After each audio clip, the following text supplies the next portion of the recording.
over the years in my practice, working mostly with women and all different age groups, I suppose it has given me more of an insight if they're in their 20s, 30s, 40s, 50s and beyond, and to see the correlation and the similarities in those age groups.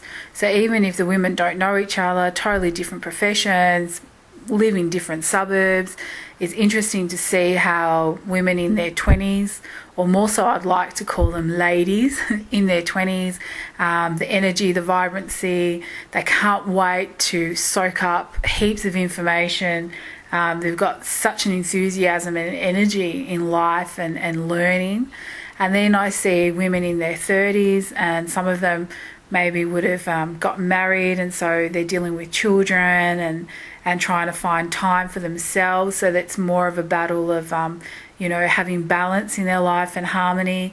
And the ones that also do have their own business, and they're sort of learning how to sit within themselves. It's a process of learning, well, who am I, and has everything that I've done up until this point really representing myself? I feel there's a lot of women in their 30s that start to investigate a lot of new things, in their 30s. Many of them will put things on hold if they are looking after children, they've got children, so it's great to see that. And then I see women who start to hit their 40s and there's a new confidence. It's this it's like they've totally stepped into their womanhood in 40s when they hit their 40s, and they don't have the same hang-ups that they had when they were younger.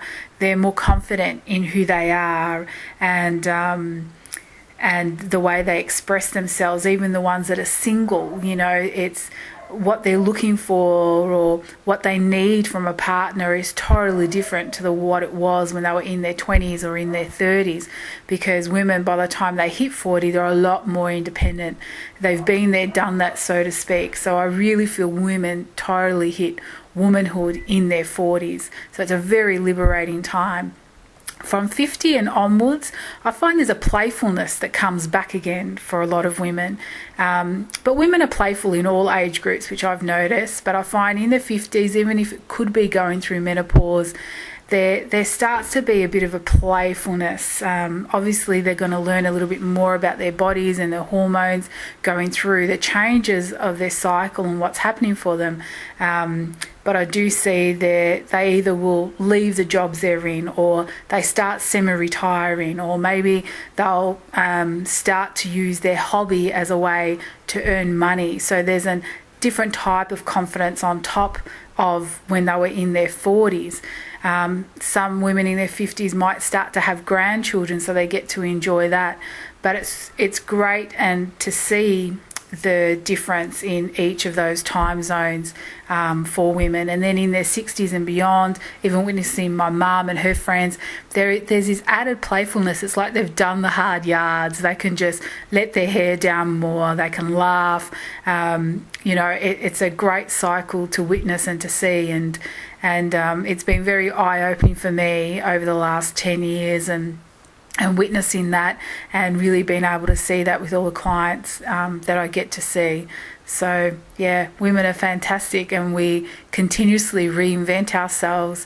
I find with women, I do get males that come to see me, but women more so, just because we are probably a little bit more in touch with our intuition, do tend to be able to express and move to different levels of their awareness. So they want to learn new things.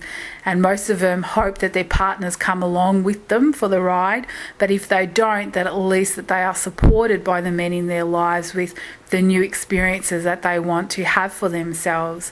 If it's a whole different way of health, or if it's new studies or whatever it is. So I find that women have that natural ability to continuously evolve, even with the changes that are happening for them on a physical level, mental and emotional, and growing the kids up. They always seem to be on top of things. So, I just admire that so much. in women, and I see that in myself as well. So always looking at expanding myself and evolving and creating and incorporating new things and new awarenesses in my life, and I see that with my clients. And there are a lot of males that I do see, and some of them can get a little bit stagnant, and once they get their wife or whatever, they feel like, oh, well, that's it, I don't really need to do much more. But there are many men that are very awake and will also continuously look at evolving and bettering themselves and want to be on that journey with their woman as well. So that's like really awesome to see that. So yeah, it's a wonderful experience, and it's wonderful to be in the industry I'm in, that I get to have this added awareness with all my clients, and I thank them for that so much.